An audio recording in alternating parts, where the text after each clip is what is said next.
नमस्कार दोस्तों।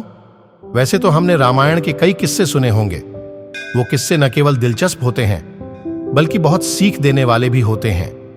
इन्हीं में से एक पौराणिक कथा इस प्रकार है।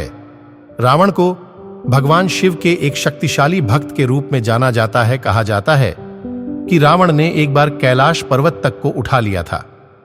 उसके लिए कुछ भी कर पाना असंभव नहीं था, लेकिन जब माता सीता का स्वयंवर हुआ तो उसमें रावण को भी आमंत्रण मिला था, लेकिन वहां वह भगवान शिव के धनुष को उठा तक नहीं पाया।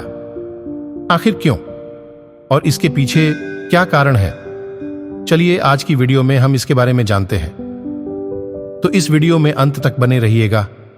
हम सभी जानते हैं कि रावण भगवान शिव का परम भक्त था और उसके अंदर बल की कमी नहीं थी। एक बार तो उसने जिद्द में कैलाश पर्वत तक उठा लिया था, तो उसके लिए कुछ भी असंभव तो था नहीं, लेकिन फिर भी वो शिव धनुष क्यों नहीं उठा पाया? दोस्तों, माता सीता के स्वयंवर में जो धनुष रखा गया था उसका नाम था पिनाक।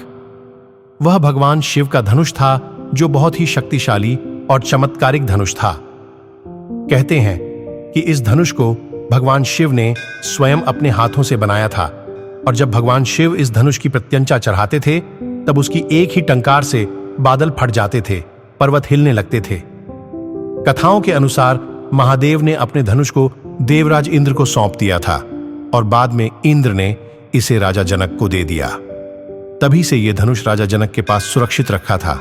इसके बाद राजा जनक ने अपनी पुत्री सीता के लिए स्वयंवर आयोजित किया और उसमें यह शर्त रखी कि वह उन्हीं से सीता का विवाह करेंगे जो इस शक्तिशाली धनुष को उठाकर इस पर प्रत्यंचा चढ़ा सकेगा।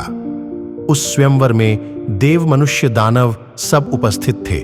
यहां तक कि रावण भी सीता के स्वयंवर में उपस्थित था। ऐसा नहीं था कि रावण में धनुष को उठाने का सामर्थ्य नहीं था, लेकिन भगवान शिव के इस धनुष को उठाने के लिए शक्ति की नहीं बल्कि प्रेम और उदारता की आवश्यकता थी। जब रावण इसको उठाने के लिए आया तो उसके मन में बहुत अहंकार था। उसने न तो उस धनुष को सम्मान पूर्वक देखा और न ही उसके बारे में कोई अच्छी मंशा रखी। इसलिए रावण शिव धनुष को उठा नहीं पाया। रावण ने उसे उठाने के लिए केवल बल का प्रयोग किया, और जितना बल वह प्रयोग करता वह शिव धनुष उतना ही भारी होता जाता। इसलिए रावण उस धनुष को हिला भी नहीं पाया। जब भगवान राम की बारी आई तो उन्होंने न केवल उस धनुष को प्रणाम किया बल्कि धनुष की परिक्रमा की और फिर उसे प्रेम पूर्वक उठा लिया। फिर उस पर उन्होंने प्रत्यंचा चढ़ा दी और धनुष को तोड़ दिया। उस धनुष को केवल श्री राम ही उठा सकते थे, क्योंकि उस धनुष को उठाने के लिए बल व अहंकार की नहीं बल्कि प्रेम, सम्मान और करुणा की आवश्यकता थी, जो वहां पर केवल श्री राम के अंदर थी।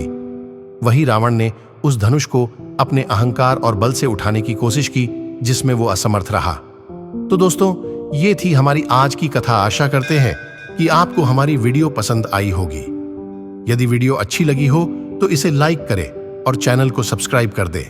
धन्यवाद।